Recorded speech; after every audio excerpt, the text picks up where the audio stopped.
우리 에스겔 37장 1절로부터 우리 14절 말씀 보겠습니다. 여호와께서 권능으로 내게 임하시고 그의 영으로 나를 데리고 가서 골짜기 가운데 두셨는데 거기 뼈가 가득하더라. 나를 그 뼈 사방으로 지나가게 하시고 본즉 그 골짜기 지면에 뼈가 심이 많고 아주 말랐더라. 그가 내게 이르시되 인자야 이 뼈들이 능히 살 수 있겠느냐 하시기로 내가 대답하여 주 여호와여 주께서 하시나이다. 또 내게 이르시되 너는 이 뼈들에게 대언하여 이르기를 너희 마른 뼈들아 여호와의 말씀을 들을지어다.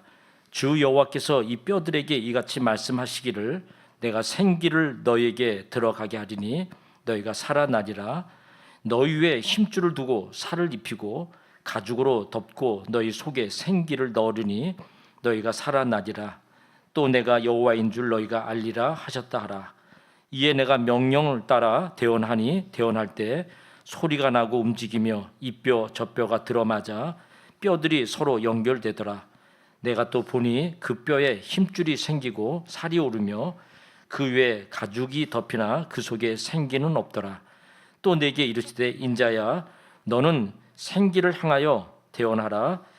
생기에게 대언하여 이르기를 주 여호와께서 이같이 말씀하시기를 생기야 사방에서부터 와서 이 죽음에 당한 자에게 불어서 살아나게 하라 하셨다 하라. 이에 내가 그 명령대로 대언하였나니 생기가 그들에게 들어가매 그들이 곧 살아나서 일어나 서는데 극히 큰 군대더라. 또 내가 이르시되 인자야 이 뼈들은 이스라엘의 온 족속이라. 그들이 이르기를 우리의 뼈들이 말랐고 우리의 소망이 없어졌으니 우리는 다 멸절되었다 하느니라. 그러므로 너는 대언하여 그들에게 이르기를 주 여호와께서 이같이 말씀하시기를 내 백성들아 내가 너희 무덤을 열고 너희로 거기에서 나오게 하고 이스라엘 땅에서 들어가게 하리라. 내 백성들아 내가 너희 무덤을 열고 너희로 거기서 나오게 한즉 너희는 내가 여호와인 줄 알리라. 내가 또 내 영을 너희 속에 두어 너희가 살아나게 하고 내가 또 너희를 너희 고국 땅에 두리니 나 여호와가 이 일을 말하고 이룬 줄 너희가 알리라. 여호와의 말씀이니라. 아멘.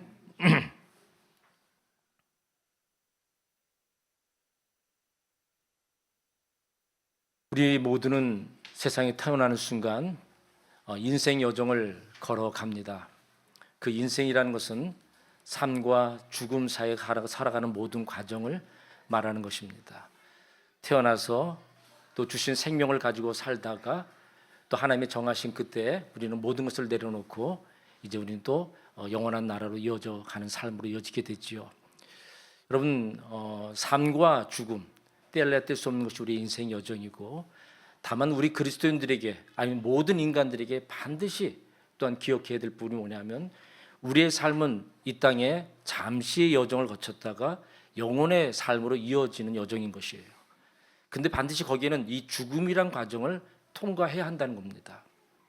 그래서 중요한 것은 이 죽음이란 것에 대한 부분에 그 가진 의미가 무엇인가를 바르게 깨닫고 또한 우리는 그 죽음을 넘어선 그래서 우리에게 주어진 이 생명을 가지고 살아가는 인생 여정을 걸어가야만이 오늘 이 삶의 여정이 행복할 수 있고 그리고 우리의 약속된 영원한 천국까지 이룰 수 있는 인생으로 걸어갈 수 있게 됩니다. 인생 여정에 반드시 이 죽음의 문제를 넘어서지 못하면 여러분 우리의 삶은 이 땅의 삶 자체도 불행의 삶일 뿐만 아니라 또한 우리는 영원한 약속된 그 천국까지 결코 이룰 수 있는 인생이 되지 못한다는 것입니다. 여러분 사람들은 죽음을 대단히 두려워합니다. 그 이유는 죽음은 우리 인생의 모든 끝을 말하기 때문에 그렇습니다. 또한 죽음은 인간이 가질 수 있는 모든 희망을 다 접는 것입니다. 또한 인간이 소유했던 모든 것들을 다 내려놓는 것을 또한 의미하기도 합니다. 죽음은 세상으로 연결되어 있던 모든 것을 끊어버린 끊어짐이며 또한 영원한 이별이기도 한 것입니다. 그런 점에 있어서 사람들은 이 죽음에 대한 부분에 대해서 그래서 두려움이 있고 언제 닥칠지 모르는 이 두려움 때문에 결국 또 우리의 삶이 여기에 묶여서 또 오늘 주어진 이 생명의 삶을 바르게 누리지 못하는 그런 어려움을 또 겪는 것이 우리의 인생의 모습입니다. 여러분, 우리는 예수 그리스도를 믿는 우리는 이 죽음을 넘어선 우리에게는 이미 영원한 생명이 주어진 존재라는 것입니다. 그런 점에 있어서 이 죽음은 어떤 의미를 가진지, 여러분들 성경은 우리 믿는 자들에게 죽었다는 표현을 쓰지 않습니다. 잠잔다라는 표현을 씁니다. 그렇기 때문에 여러분들 이 죽음에 대한 원리를 잘 깨달아야 돼요. 여러분들 죽음은 뭐로 비롯된 것입니까? 하나님 앞에 범죄한 죄 때문에 비롯된 결과예요. 여러분들, 우리는 하나님이 창조를 하셨을 때 우리는 영생하는 존재였어요. 우리 안에 하나님께서 하나님의 영, 이 영생의 영을 넣어주셔서 그래서 늘 하나님과 함께하며 그 하나님과 더불어 늘 행복한 생명 넘치는 영생의 삶을 누리는 존재였다는 것이죠. 그런데 이 죽음이 온 중요한 결과는 그 하나님 앞에 우리가 범죄했기 때문인 것입니다. 그 죄의 뿌리는 무엇이냐면 스스로가 하나님이 되는 것이었어요. 스스로 자기 인생을 책임지는 그런 태도였습니다. 하나님을 무시하는 것이었습니다. 하나님을 인정하지 않는 것이 바로 하나님의 죄였고, 그 죄는 결국 하나님과 단절을 가져온 것입니다. 죽음은 단절인 거예요. 죽음은 하나님과 영원한 단절이 되어진 상태를 얘기하는 것이에요. 그런 삶이 되어지는 한 우리의 인생은 결코 행복할 수가 없습니다. 왜요? 모든 생명의 근원은 하나님으로부터 비롯됐기 때문에 그래요. 그래서 우리가 하나님과 늘 바른 관계 속의 삶을 이룰 때만이 오늘 우리는 이 죽음을 넘어선 늘 생명의 그 풍성함을 누리는 인생 여정을 걸어가는 것이 우리 그리스도인들의 삶인 것입니다. 오늘 여러분들이 그리스도인임에도 불구하고 여전히 뭔가 여러분들의 두려움이 있고 또한 이 죽음에 대한 어떤 근심이 있고 그런 위협이 여러분들의 삶을 지금 뭔가 이렇게 붙들고 있다면, 그런 삶 때문에 여러분들의 삶이 우울하고 그런 삶 때문에 여러분들이 근심으로 가득한 삶이고 걱정, 염려 속에 있는 그런 삶이라면 오늘 여러분들은 그리스도 안에 주신 이 참된 생명을 누리지 못하고 있다는 것에 대한 증거인 거예요. 그래서 다시 우리가 돌아봐야 할 것은 세상의 관점이 아니라 오늘 여러분들은 그리스도인이기 때문에 하나님의 영을 넣어주신 존재들이기 때문에 그 하나님의 영이 제대로 작동되지 않고 있는, 그래서 이 사망의 법이, 이 죽음이 여러분들을 주장하고 있기 때문에 나타나는 그런 불행적 요소인 것을 여러분들이 반드시 기억되어야 하는 것입니다. 그래서 여러분들이 인생을 살면서 우리가 죽음이 우리를 주장할 수 없는 것, 어두움이 우리를 주장할 수 없는 것, 빛이어야 하고 생명이어야 되는 거예요. 그래서 그것들이 우리를 강력히 주장하게 될 때 여러분들 안에 있는 이 세상 속에서 그 어떤 어둠도 여러분들을 주장할 수 없고 어떤 그 죽음도, 그 죽음의 그늘조차도 여러분들을 주장할 수 없는 생명 넘치는 그런 인생 여정을 걸어갈 수 있게 된다는 것을 여러분들이 꼭 기억해야 합니다. 하지만 연약한 육체를 가지고 있기 때문에 우리가 걸어가는 인생 여정에 예상치 못한 어떤 변수의 일들을 만나고 내가 감당할 수 없는 그런 삶의 어떤 위협을 만나고 어려움을 겪게 되면 우리는 그것 때문에 여러 가지 어려움, 그 두려움에 우리의 마음을 주장하게 되어지지요. 절망적인 그런 상황에 우리의 마음을 뺏기게 돼서 큰 어려움 가운데 거하게 되어지지요. 여러분, 우리의 육체를 가지고 살아가는 모든 여정 속에 그 누구도, 우리의 위대한 믿음의 선진들도 다 동일하게 이런 과정들을 겪으면서 그들은 온전한 믿음의 길로 나아갈 수 있었다는 것입니다. 혹 여러분들의 인생 여정에 어떤 절망적인 어려운 상황을 만날 때 꼭 기억합시다. 살아계신 하나님이, 생명의 주관자 되신 하나님이 우리와 함께 있다는 이 사실들을 여러분들이 굳게 붙들게 되면 오늘 어떤 그 절망적인 상황도 결코 여러분들을 주장할 수 없는 참 그런 평안과 기쁨의 삶을 이루는, 이 생명 넘치는 삶을 이루게 되어지는 것입니다. 그래서 성경은 이 절망적인 상황을 만날 때, 그것 때문에 겪는 그 큰 고통과 이 절대적인 그 절망에 만날 때 그걸 보통 뼈라는 단어를 사용합니다. 여러분들 시편 30편 31편의 10절에 보면 이렇게 기록을 하고 있지요. 내 일생을 슬픔으로 보내며 나의 연수를 탄식함으로 보내며 내 기력이 나의 제약 때문에 약하여지며 나의 뼈가 쇠하여도다. 여러분, 우리의 인생은 그렇습니다. 이런 절망적인 삶을 만날 때 성경은 그것을 뼈가 쇠하여야 된다라는 이 표현들을 사용하고 있는 것입니다.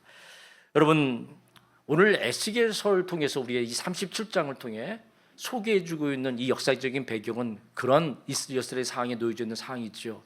주전 BC 580년에 이스라엘 백성들은 바빌론 침공을 받아서 온 나라가 멸망을 당하게 됩니다. 백성들은 포로로 끌려가는 이런 절망적인 그런 상황에 놓이게 되어지죠.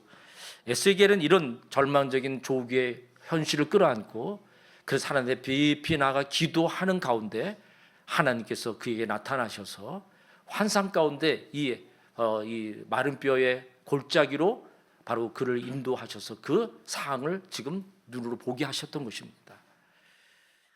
그러시면서 에스겔 선지자를 향해서 하나님이 이런 질문 하나를 던지신 것입니다. 이 뼈들이 능히 살겠느냐? 에스겔은 이 질문에 아니다라고 대답하려니 선지자로서 하나님의 능력을 부실한 것 같고, 또 그렇습니다라고 대답하기에는 또 비정상적이고 너무 비현실적인 그런 상황을 맞이하고 있었던 것이죠. 그래서 에스겔은 참 절묘한 제3의 대답을 생각한 것입니다. 그게 뭐였습니까? 주께서 아시나이다. 참 탁월한 그런 대답인 것 같습니다. 잠시 제가 이 말씀을 생각하면서 이런 재미난 이야기 하나가 또 이렇게 떠올랐습니다. 어느 신학생이 학기말 시험을 치르는데 교수님이 낸 시험 문제가 너무 어려웠습니다. 그래서 저도 보통 학기말 시험 보면 사지선다형이 아니라 거의 이제 백지를 하나 주면서 어떤 주제를 하나 주고 그걸 쓰게 되거든요. 그러니까 그 질문이 너무 질문이 어려워서 답을 쓰지 못한 상황인 거죠. 답을 쓸 수 있는 상황이 되지 못한 거예요. 그래서 이 신학생이 생각하기를 그렇다고 백지를 내자니 교수님께 예의는 아닌 것 같고, 그래서 뭘 쓸까 답을 생각할 수가 없었습니다. 그때 갑자기 이 에스겔 선지자가 대답한 이 답이 생각이 난 거예요. 그래서 그 백지 여기 시험지에다가 주께서 아시나이다 이렇게 답을 쓴 거죠. 아주 특이한 답을 써낸서 그런지 교수님이 그 학생을 불렀어요. 그래서 자기가 채점한 시험지를 그 학생에게 보여주신 거예요. 주님은 100점, 당신은 빵점. 잠시 웃자고 한 얘기지만 여러분, 하나님께서 지금 에스겔에게 이 뼈들이 능히 살겠느냐라고 물으신 이 뼈들은 도대체 누구를 말하는 것일까요? 오늘 본문 12절에 그 대답을 이렇게 해주고 있습니다. 또 내게 이르시되 인자야, 이 뼈들은 이스라엘 온 족속이라. 그들이 이르기를 우리의 뼈들이 말랐고 우리의 소망이 없어졌으니 우리는 다 멸절되었다 하느니라. 이 뼈들은 곧 이스라엘 족속, 온 족속을 비유한 것입니다. 지금 당시 바빌론 침공을 받아 삶의 모든 기반이 다 무너진, 또 많은 백성들이 포로로 끌려가 있는, 더 이상 어떤 삶의 기반을 가지고 소망을 가질 수 없는 이 다 멸전된 이 상태를 지금 하나님께서는 그 이스라엘을 향하여 마른 뼈다 이렇게 말씀해 준 것입니다. 한마디로 다 죽었다는 거죠. 더 이상 어떤 소망을 찾을 수 없다는 것이죠. 여러분들, 이 마른 뼈는 뭡니까? 어떤 생명의 가능성을 단일도 찾을 수 없는 가장 절망적인 상황을 표현할 때 이 마른 뼈로 표현을 한 것입니다. 하나님께서 이스라엘을 향해 말씀하신 이 뼈들은 지금 우리와 연결시킨다면 하나님은 결코 믿을 것 같지 않은 바로 이 일본 땅이 아니겠는가? 예수의 생명을 상실한 교회들의 모습이 아니겠는가? 더 나아가 예수의 생명을 상실한 채 겨우 생명을 연명해 사는 영혼들이 바로 이 마른 뼈들이라 말할 수 있습니다. 주님의 몸인 교회의 역할이 무엇이겠습니까? 바로 이 마른 뼈 같은 영혼들을 살려내는 것입니다. 이것들이 그리스도인들의 이 사명이 오늘 그리스도인들의 존재 이유이자 우리가 살아가는 삶의 인 것이고, 이 역사의 무대에 감당해야 될 우리의 미션인 것입니다. 자, 그렇다면 이런 마른 뼈들은 과연 다시 살아날 수 있겠습니까? 오늘 우리에게 들려주시는 하나님의 말씀은 크게 두 단락으로 나눠져 있습니다. 하나는 전반부는 진단이고 후반부는 처방에 대한 말씀인 것입니다. 진단은 죽었다는 것입니다. 끝났다는 것입니다. 그 어떤 가능성이 없다는 얘기인 것이죠. 여러분들, 마른 뼈란 생명의 가능성을 찾을 수 없는 완벽한 죽음의 상태를 표현한 말인 것이죠. 그러나 성경은 죽었음에도 또 끝나지 않았다라고 오늘 이 말씀을 통해서 우리에게 말씀하고 있는 것입니다. 그리고 어떻게 다시 살릴 수 있는지를, 그 처방을 하나님은 동시에 오늘 우리에게 말씀해 주고 있는 것입니다. 이것은 참 우리를 사랑하신 하나님의 놀라운 은혜인 것이지요. 자, 그렇다면 하나님은 어떻게 이 마른 뼈들을 살리시나요? 이 마른 뼈를 살리는 그 처방은 도대체 무엇인가요? 첫째로 처방은 주의 말씀을 대언하는 것이다 라고 말씀합니다. 자, 우리 본문 4절과 5절 말씀 보십니다.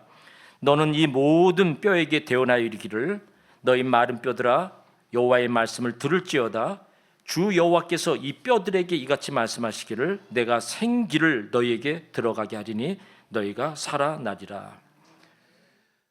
마른 뼈가 살아날 수 있는 첫 번째 처방은 이 마른 뼈들을 향하여 하나님의 말씀을 대언하라 하는 것이었습니다.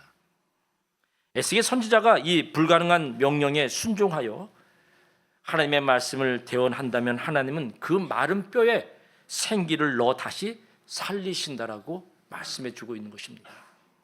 여러분, 에스겔의 마른 뼈 한 상은 지금 그 앞에 있는 바빌론 포로에 끌려간 이스라엘 백성들의 회복을 1차적으로 말씀하고 있는 것이에요. 근데 단순히 지금 바빌론의 포로로 끌려간 요 상이 앞으로 벌어질 일들에 대한 여기로 머물지 않고, 여러분들 이스라엘 백성들은 그 이후에 여러분들 로마 제국의 등장과 더불어 이스라엘은 또 그 로마 제국을 통해서 침공을 당하고 처참하게 무너지게 되어집니다. 성전도 다 무너지게 되어지고, 그리고 그 로마에 의해서 이스라엘 백성들은 각 여러 나라로 디아스포라 다 흩어져 버립니다. 그러면서 지구상에 이스라엘의 나라 자체가 사라져 버리게 됩니다. 여러분, 바로 여기까지 연결된 부분이 이 에스겔 한 상에 대한 예언이에요. 여러분, 나라를 잃어버렸다. 이스라엘 백성들은 나라가 없어져 버리는 거예요. 말 그 자체는 정말 마른 뼈가 되어버리는 것입니다. 정말 그들은 사망의 이론 그 자체가 되어져 버린 것이에요. 여러분, 이런 절망적인 상황에 하나님께서 반드시 이스라엘을 다시 회복하고 다시 생명 가운데 일으켜 세우겠다는 것이 바로 이 에스겔을 통해서 이 이스라엘 백성들에게 주시는 예언의 말씀이었던 것입니다. 여러분, 그렇게 이스라엘 백성들이 정말 로마 시대 때 처참하게 무너지고, 그래서 각 나라로 흩어져 그들이 떠도는 인생으로, 민족 없이 떠도는 인생으로, 그들은 근 2000년의 역사들을, 어려운 그런 역사적 삶을 그들이 살게 되지 않았습니까? 그럴 때 여러분들 참 놀라운 일이 일어납니다. 1948년 5월 14일에 이스라엘은 공식적으로 다시 나라로 다시 되찾게 되어지는 역사가 일어나게 됩니다. 여러분, 이거는 역사일에 있을 수 없는 일입니다. 여러분들 2000년의 세월을 거의 나라 없이 살았다. 이미 다른 나라에 속한 곳에 다 동화되어져 버리고 어떤 민속성을 잃어버리는 그런 일들이 되지 않겠습니까? 그런데 하나님께서요, 근 2000년의 역사 속에 이스라엘 백성들이 각 흩어져 있었지만 그 백성들을 다시 모으고 다시 한 국가로서의 회복시키는 놀라운 역사들을 이루게 하십니다. 여러분, 이스라엘 백성들은 하나님의 백성들이에요. 그래서 반드시 이스라엘 백성들은 이 구원의 과정이 두 가지 과정을 반드시 거쳐 이루어지게 됩니다. 육신의 회복과 육신의 구원과 그리고 영의 구원인 것이에요. 여러분들, 이스라엘 우리의 구원도 마찬가지지요. 여러분들의 육신이 회복되어지고 그 다음에 영이 회복되어지는 것, 이게 바로 여러분들 구원의 놀라운 은혜인 것이죠. 이스라엘 백성들은 여러분들 민족적 구원이에요. 우리 이방인들은 개개인의 구원인데, 유대인들은 바로 하나님이 택한 백성들은, 이스라엘 백성들은 바로 민족적 구원이에요. 그래서 여러분들 출애굽하시고 그들은 민족적 전체가 어떻게 합니까? 세례를 받죠. 홍해를 건너는 이 사건을 민족적으로 세례를 받아 하나님의 백성이라는 것들을 인치게 하는 중요한 과정이 바로 홍해를 건너면서 민족적으로 구원에 이른 모습을 보여주신 것입니다. 그래서 하나님께서 먼저 이스라엘 백성들을 이 육적인 회복을 이루신 모습으로 보여주신 거예요. 그게 1948년 5월 14일이었던 거죠. 그러면서 이제 이 이스라엘 백성에게 남겨진 하나가 뭐냐면 영적인 회복이에요. 여러분들, 이것은 어떻게 이루어지냐면 지금 하나님께서 이 유대인들의 마지막 구원의 역사를 이루기 전에 먼저 하나 이루어야 될 사건이, 하나의 구원의 역사가 있습니다. 그게 바로 이방인의 구원인 거예요. 그래서 하나님은 잠시 유대인들의 눈을 가리시고, 그래서 지금은 이방인의 구원의 때라고 얘기를 하는 것이에요. 그래서 열방 가운데 예수 그리스도 말씀과 성령을 통한 이 구원의 역사가 지금 강력히 작동되고 있는데, 어느 시점인가 이 이방인의 구원에 문이 닫히게 되어져요. 그게 사도 바울이 로마서 11장에서 우리에게 소개해 준 내용이에요. 여러분들, 이 이방인의 구원의 문이 닫히는 순간 어느 문이 열리냐면 유대인들의 문이 열리게 되어 있어요. 그래서 그들이 깨닫게 됩니다. 와, 우리가 2000년 전에 죽인 그 예수 그리스도가 우리를 구원하기 위해서 우리가 그 기다렸던, 하나님이 주시고도 약속하셨던 그 메시아였구나 하는 사실을 깨닫고, 그들이 거기서 이 영적인 눈이 열리고 회개케 되는 이 민족적 회개의 역사가 일어나 그들이 예수를 영접하게 되어져요. 여러분들 반드시 영원한 생명은 예수 그리스도이셔요. 그래서 그 예수를 영접지 않으면 절대 하나님의 자녀가 되는 은혜를 누릴 수 없어요. 그래서 그들 또한 유대인들 또한 이 예수를 그리스도로 영접하는 역사가 일어나면서 그래서 이 유대인과 이미 구원받은 이방인들이 함께 예수 그리스도 오심을 맞이하며 천년왕국에 이른 인생으로 서게 되는 것이 앞으로 이 일본 땅에 그리고 이 우리가 살아가는 이 역사의 무대에 펼쳐질 중요한 모습인 것이에요. 그게 바로 이 에스겔 한 장을 통해서 앞으로 되어질 이 유대인들을 향해서 약속된 놀라운 미래의 모습이었던 것입니다. 여러분, 이 마른 뼈의 이 환상은 이제 1차적으로 이 유대인들에게 이루어질 이 모습들을 기록하고 있는 것이지만 지금 이 시대를 살아가는 우리들에게도 동일하게 이 환상의 역사는 끊임없이 작동되고 있는 그런 귀한 말씀인 것입니다. 이 환상은 마른 뼈를 살리는 이 환상은 지금도 육으로 살려 살아있지만 영이 죽어있는 그런 영혼들을 구원해내는 역사들이 계속 지속돼 가고 있다는 것입니다. 저는 이런 기적을 매일 주일마다 늘 경험합니다. 여러분 이렇게 얼굴 또 제가 들어올 때 딱 저기 서서 보는 순간에 여러분들의 얼굴의 표정을 보면 여러분들의 얼굴은 여러분들의 마음의 상태를 그대로 표현해주고 있는 거거든요.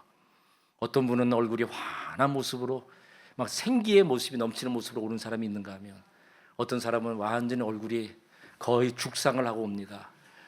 여러분들 이 상태는 뭡니까? 여러분들의 안의 영이 지금 힘을 잃고 있는 것이죠. 영적으로 죽어 있는 모습인 거죠. 영적으로 병들어 있는 모습인 거죠. 그게 여러분들 얼굴로 그대로 표현되어지는 겁니다. 자, 그런데 여러분들 주일마다 이런 놀라운 일들이 예배를 드리고 말씀을 드리면서 그 영혼들이 살아나서 다시 얼굴에 생기를 돋고 그리고 다시 또 세상으로 또 돌아가는 이 모습들을 볼 수 있습니다. 여러분들 오늘 제가 간증을 듣던 우리 강성재 형제 1월 말에 요 앞에 첫 예배를 드리러 왔을 때 제 얼굴 그때도 얼굴이 아주 생생히 기억이 납니다. 그때 얼마나 얼굴이 죽었는지 제가 아직도 기억을 하고 있어요. 먼저 뭐 영적 상태가 그냥 아까 말했지만 거의 6년을 하나님을 떠나서 있는 것이었죠. 6년 동안 정말 죽은 영혼이었죠. 하나님의 영이 작동되지 않는 그 내면의 세계는 무슨 삶이었겠습니까? 온통 죄악으로 가득한 삶이었고 사망의 그늘에 휩쓸려 사는 그런 삶의 모습 아니었겠습니까? 그러니까 여기 앉아있는 모습이 너무나도 안타까웠어요. 그런데요, 그날 말씀이 들어가는데요, 저는 늘 이렇게 경험되는 일들이지만 특히 그날 우리 성재 형제의 그 말씀이 들어가는데 얼굴 표정이 잠시 살아나면서 그 시간이 좀 더 지났더니 그의 얼굴에 눈에서 눈물이 뚝뚝 떨어지는, 맞죠? 그런 회복의 역사가 일어나게 되어지고 여러분들이 그 말씀이 작동되어지니 죽었던 영이 살아나면서 그리고 이 제자훈련까지 참여되어져서 오늘 여러분들 앞에서 이렇게 자신의 죽었다 산 이 회복의 모습을 여러분들 앞에 다시 간증한 이 모습, 이게 하나님의 말씀이 대언되어질 때 나타나는 중요한 모습인 것입니다. 여러분, 마른 뼈같이 죽어있는 이 일본 땅, 이 수많은 영혼들이 살아날 수 있겠습니까? 우리 주변에 마른 뼈같이 죽어있는 영혼들이 하나님의 말씀이 되어지면 반드시 살아날 것을 여러분들이 믿으십니까? 여러분, 우리는 꼭 기억해야 할 것은 세상은 하나님의 말씀으로 창조되었습니다. 모든 존재의 근원은 말씀이 있다는 것입니다. 생명을 가진 모든 존재는 이 말씀을 통한 생명의 역사가 작동되고 있는 모습인 것입니다. 마른 뼈를 향해 주의 말씀이 대언되면 죽었던 그 자가 생기를 얻게 되어지는 것이죠. 여러분들, 우리가 할 일은 무엇입니까? 하나님의 이 말씀을 믿고 순종하는 것이에요. 그래서 여러분들이 전능하신 하나님을 믿고 그 말씀을 여러분들이 하나님이 약속된 이 말씀이신 예수 그리스도를 대언하고 증거하면 그 말씀을 듣는 자들 그리고 그 말씀을 받아들이는 자들은 이제 거기 하나님이 생기를 부어넣어 그 죽었던 영혼들이 살아나는 놀라운 역사들을 일으키게 되는 것입니다. 여러분, 죽은 영혼을 살리는 하나님의 처방인 것이에요. 이 점을 여러분들이 꼭 기억하시고, 먼저 여러분들이 뭔가 지금 어둠에 눌려 있습니까? 어떤 인생사의 문제 때문에 여러분들 뭔가 삶이 주눅들어져 있습니까? 여기에 여러분들 하나님의 말씀을 대언하십시오. 여러분들을 영혼에게 먼저 이 하나님의 말씀을 대언하십시오. 그렇게 되어지면 여러분들이 죽었던 영혼들이, 묶였던 영혼들이 다시 풀어지고 회복되고 살리는 역사들이 강력히 임하게 되어지는 것입니다.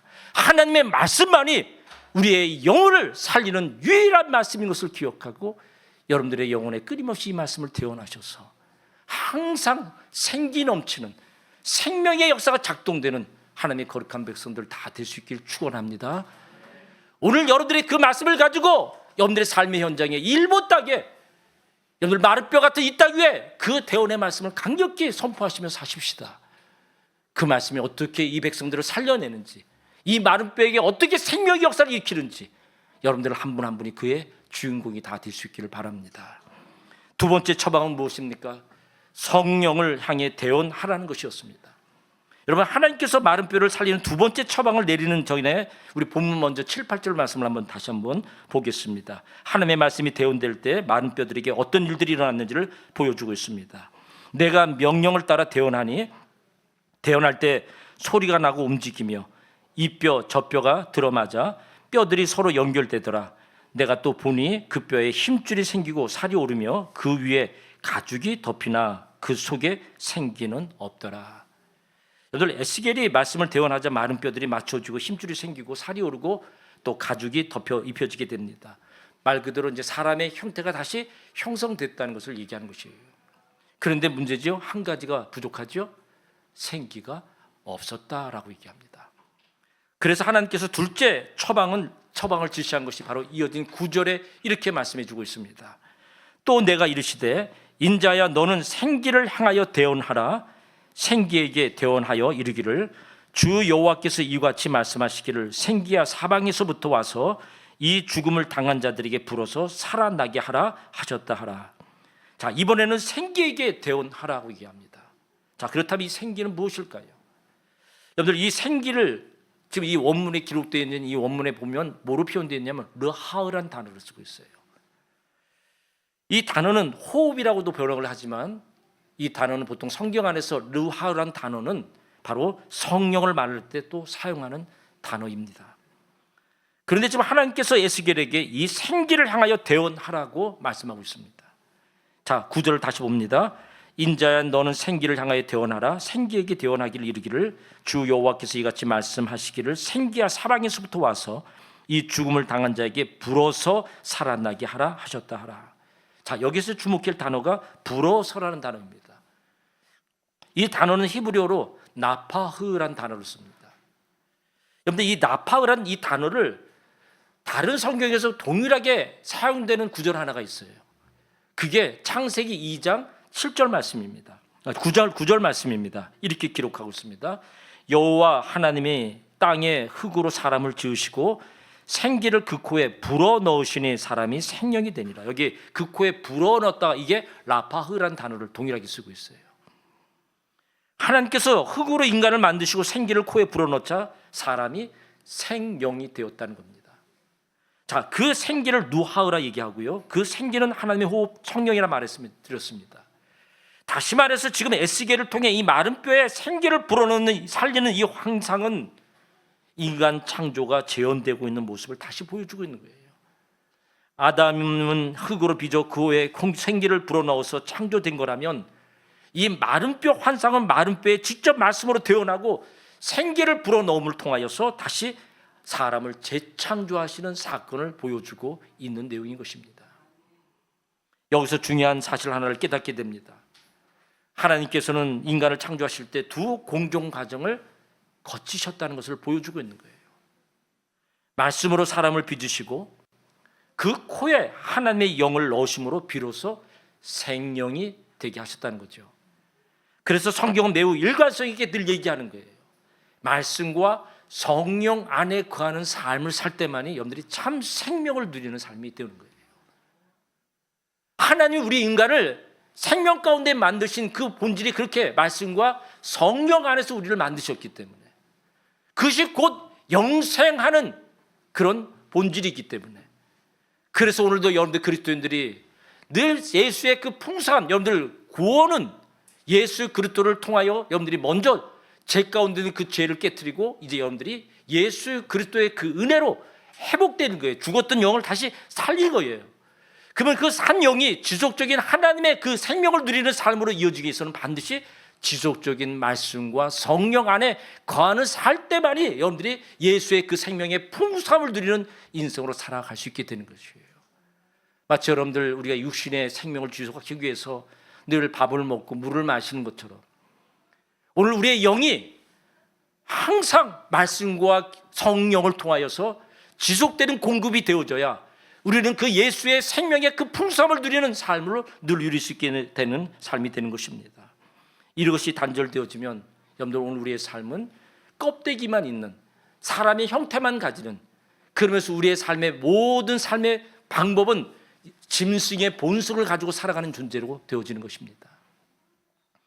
그리고 오늘 본문을 동일하게 공존과정을 보여주시면서 4절에 여러분들 에스겔 선지자도 그렇게 얘기하고 있지 않습니까?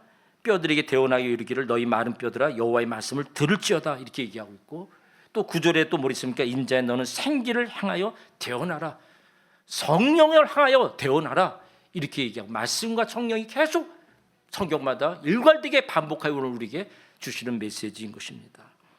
여러분 한번 생각해 보시기 바랍니다. 흙이라는 재료로 사람을 만드신 하나님이 인간이 죽어 남겨진 뼈로 다시 창조하는 것은 아무 일도 아닐 것입니다. 말씀이신 예수를 믿어 새 생명을 가진 그리스도인이란 바로 말씀과 성령으로 재창조된 새로운 피조물이라는 이 사실을 우리가 잊어서는 안 되는 것입니다.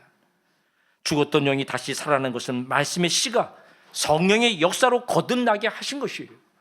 그래서 그리스도인들은 말씀과 성령 안에 거하고 그의 인도하심을 받는 삶이 살 때 생명 넘치는 그런 행복한 인생을 살아갈 수 있게 되는 것입니다. 여러분들 우리끼리만 잠깐 얘기를 드립니다.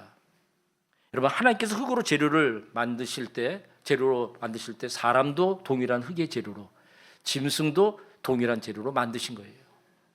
그런데 인간에게만 한 공정이 더 들어갔어요. 짐승은 그렇게 만드는 것으로 끝났어요. 그래서 지극히 짐승은 그냥 혼만 가진 존재로 존재하다가 이제 흙으로 다 돌아가 버리는 것이에요. 근데 사람은 다릅니다. 이 육체의 몸은 흙으로 만들어졌기 때문에 흙으로 돌아가지만, 그러나 영은 하나님으로부터 비롯됐기 때문에 하나님으로 돌아가는 거예요. 그러니까 사람과 짐승의 구분점이, 중요한 구분점이 뭔지 아십니까? 성령이 그 안에 있지 않으면 그 사람은 흙으로만 지어진 짐승과 다를 것이 없는 그 모습이라는 겁니다. 그래서 여러분들 아무리 여러분들 우리의 삶이 바르고 온전한 그런 삶을 산다 해도, 도덕적으로 깨끗하게 살고 그리고 세상에 대해서 뭐 성공하고 유익을 주는 인생을 산다 할지라도 그 사람 안에 하나님의 영이 거하지 아니하면 그 사람은 하나님의 사람, 영생하는 사람 되어줄 수 없고 그는 짐승에 지나지 않는 존재인 것이에요. 그리고 무엇보다 그 삶은 이제 영원한 지옥에 떨어지게 된다는 거죠. 왜냐하면 여러분들 예수님이 니고데모를 만났을 때 중요한 얘기를 하지 않습니까? 여러분들 성령으로 거듭나지 아니하면 여러분들 하나님 나라에 들어갈 수 없다라고 단정지어 분명히 말씀해 주고 있습니다. 그래서 여러분들 이 성령의 내주하심, 여러분들이 성령님을 인정하고 성령님과 함께하는 삶을 살지 아니하면 여러분들 안에 거하신 여러분들 안에 선물로 주신 이 성령은 여러분들 성령을 마르게 하면 안 돼요. 우리 학생들 정신 바짝 차려야 돼요. 여러분들이 맨날 게임기 들고 다니고 스마트폰 들고 다니고 여러분들이 하나님을 묵상하지 않고 말씀 보지 않으면 그건 뭐 학생들이든 청년들이든 우리 어른들이든 똑같아요. 하나님의 말씀을 대하고 성령 안에 거하는 삶이 되지 않으면 여러분들 세상 것들로 여러분들의 마음이 채워지게 되어지면 하나님을 바라보고 하나님을 생각할 수 있는 영이 되지 못해요. 그래서 여러분들의 삶은 사망이 주장하고 세상이 주장하는 그런 삶에서 벗어날 수 없는 삶이 되어지는 거예요. 그래서 조그만 감정에 휘둘리게 되어지고 자기 생각에 머물러 그 생각에 끌려다니는 삶이 되어지고, 여러분 오직 우리의 삶은 하나님의 거룩한 영, 말씀이 이제 중심이 되고 말씀이 주인 돼서 우리의 삶을 견인하고 이끄는 삶이 되어야 되는 거죠. 감정이 작동될 때 모든 감정을, 생각을 말씀 앞에, 그리스도 앞에 복종시키고, 그래서 그 말씀으로 다스림을 받는 삶이 되어지면 어떤 삶이 누리게 됩니까? 생명의 풍성함을 누리는데 그 생명의 풍성함이 뭐로 작동됩니까? 평강과 기쁨으로, 그리고 여러분들 안에 끊임없는 하나님의 나라에 대한 그 의 열정을 가진 삶으로 살아가게 되는 거예요. 여러분들 이게 생명의 풍성함을 누리는 삶의 모습인 것입니다. 여러분, 세상의 기운이 여러분들을 주장할 수 없는 생명의 역사, 예수의 그 생명이 주장되는 여러분들의 영혼의 상태를 한번 생각해 보세요. 이미 여러분들이 그런 삶을 누리고 계신 분도 계시고, 과거에 그런 삶을 누렸다가 또 여러분들이 정신은 또 잠시 놓아 세상을 향해 여러분들의 마음이 집중되어서 세상의 기운이 여러분들을 주장하니 여러분들 안에 이 생명의 기운이 사라지고, 오늘 여러분들이 지극히 감정과 자신의 생각과 또 세상의 논리를 따라 살아가는 여러분들의 삶이 되어지는 여러분들의 이 생명이 역사할 수 없는 생명의 힘을 잃어버린, 그래서 사망이 주정되어지는 그런 모습으로 두려움과 염려, 근심으로 치워진 여러분들의 그런 마음의 상태, 여러분들 이걸 잘 보시기 바랍니다. 여러분들 그런 상태라면 여러분들 예수의 생명으로부터 지금 멀어져 있는 것이에요. 그래서 다시 여러분들의 마음을 주께 향해야 되는 거예요. 다시 여러분들의 성령님을 의지하여 바로 예수의 그 충만함을 입는 이로 여러분들이 전심을 다해 기도하며 나아가야 되는 거예요. 말씀 앞에 머물고 말씀으로 깊이 묵상하며 하나님이 무엇을 말씀하신지를 여러분들이 겸손히 들어야 되는 거예요. 그렇게 되어지면 여러분들의 심령이 다시 예수의 생명으로 작동되어져서 다시 회복되고 치유되어지고 생명의 그 충만함을 입는 삶으로 이어질 수 있게 되는 것입니다. 그래서 여러분들, 예수의 생명이 작동되지고 이 거룩한 영이 작동되지 않으면 오늘 우리의 삶들은 겉모양은 사람인데 여러분들 그의 속 사람에 나타난 모습은 결국 또한 짐승의 그 본능적인 삶의 모습만을 드러내게 된다는 것을 여러분들이 꼭 기억해야 됩니다. 그래서 항상 우리의 마음의 상태를 잘 살필 수 있어야 합니다. 마른 뼈를 살리는 이 두 처방을 종합해 보면 죽어있는 인간을 살리는 길도, 에스겔 시대의 그 마른 뼈 같은 이스라엘 백성들을 살리는 그 길도, 더 나아가 죽어있는 교회를 살리는 그 길도, 심령이 죽어있는 그 영혼을 살리는 그 길도 오직 말씀과 성령이라는 사실을 말씀해 주고 계신 것입니다. 말씀과 성령이 역사할 때 죽었던 자들이 다 생명으로 거듭나게 되는 것입니다. 여러분들, 생명으로 거듭난 자라면 말씀과 성령의 목마름과 배고픔이 있게 마련이지요. 그래서 말씀과 성령의 충만함을 간구하는 것은 너무나도 자연스러운 모습인 것입니다. 마치 살아있는 사람이 목마름이 있고 배고픔이 있을 때 반드시 그래서 배고픔을 채우고 목마름을 채워서 자신의 육체의 생명을 지속시켜 나가듯이, 그래서 우리 영의 사람들은 항상 말씀에 대한 사모함, 배고픔, 그 목마름을 가지고 오직 하나님의 거룩한 말씀 앞에 거하는 삶으로 이어지게 되는 것입니다. 여러분들, 하나님의 말씀과 함께하는 삶이 부담스럽다면, 그것을 여러분들이 전심으로 찾는 그런 삶이 되지 않는다면 둘 중에 하나일 것입니다. 영혼이 죽어있든 아니면 그 영혼이 중병에 걸려있는 영혼이 될 것입니다. 여러분들이 겉이 멀쩡하다고 살아있다고 착각하면 안 됩니다. 걸어 다닌다고, 일한다고, 육체가 건강하다고, 영이 건강하다고 살아있다라고 착각하면 절대 안 된다는 것입니다. 생기 곧 성령의 인도하심을 받으며 살 때 그 영혼이 살아있게 되는 것입니다. 성령께서 내 안에 거하시면 나타나는 생기의 역사가 있습니다. 하나님의 말씀을 사랑하고 예배를 사랑하고 영혼들을 사랑하게 됩니다. 내 만족과 유혹을 위해 살지 않고 시간과 물질을 이웃을 위해 섬기는, 베푸는 생명의 도구로서의 삶을 사는 모습으로 나아가게 됩니다. 무엇보다 성령은 복음 전도에 귀한 열정과 능력을 주시기에, 그래서 예수의 증인된 삶들을 강력히 살아가는 삶으로 우리를 이끌어주게 된다는 것이죠. 하나님은 세상을 말씀으로 창조하셨습니다. 하나님께서는 우리에게 주신 말씀은 추상적이고 감상적인 언어가 아니에요. 모든 생명을 주관하시는 바로 능력의 말씀이라는 것을, 그 말씀 자체가 곧 하나님 자신인 것을 우리가 잊어서는 안 되는 것입니다.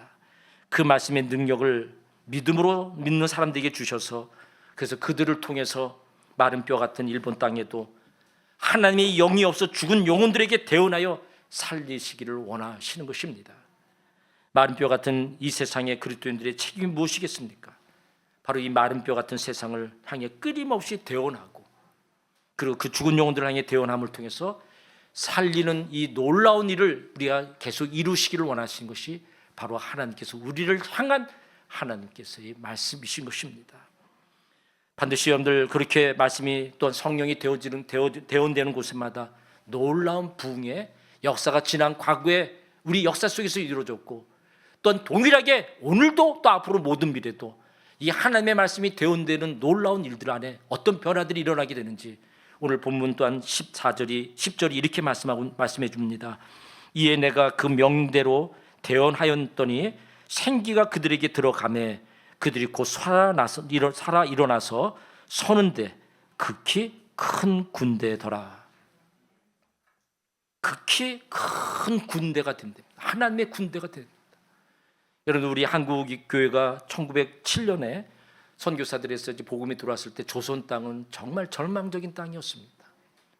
말 그대로 마른 뼈 같은 그런 상황에 놓여져 있는 조선이었습니다.